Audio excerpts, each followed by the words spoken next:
Hello, আসসালামু আলাইকুম। আশা করি সবাই ভালো আছেন। বর্তমানের সবথেকে বড় অফার নিয়ে আমরা কাজ করব। অলরেডি আমি অ্যাকাউন্ট খুলছি।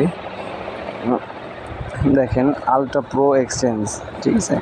আলট্রা প্রো এক্সচেঞ্জ এটা হচ্ছে আপনার ইন্ডিয়ান একটা অ্যাপ এক্সচেঞ্জার, ওরা লঞ্চ করতে যাচ্ছে, ঠিক আছে? এই দেখেন, অ্যাকাউন্ট খুললেই $25 বোনাস দিচ্ছে, ঠিক আছে? এটা প্রথম 10 মিলিয়ন ইউজারকে ওরা দিবে, ঠিক আছে? এখনও যারা অ্যাকাউন্ট খোলেননি তারা সাথে তাড়াতাড়ি খুলে ফেলুন, কেননা এই অফার হচ্ছে সীমিত, খুবই সীমিত। আর দেখেন, যারা রেফার করতেছি আমি 4 জনকে রেফার করছি, এই যে আমাদের $8 বোনাস দিয়ে দিচ্ছে, ঠিক আছে? এটা আপনারা পাবেন হচ্ছে 9 তারিখে, ঠিক আছে? 9 তারিখে ওরা অ্যাপটা লঞ্চ করবে, ওই দিনকারে ওরা সবাইকে আপনার এটা দিয়ে দিবে, বোনাসটা দিয়ে দিবে, আপনি সাথে সাথে উইথড্র করে নেবেন, ঠিক আছে? যারা যারা এখনও করেননি তাড়াতাড়ি করে ফেলুন। আল্লাহ হাফিজ।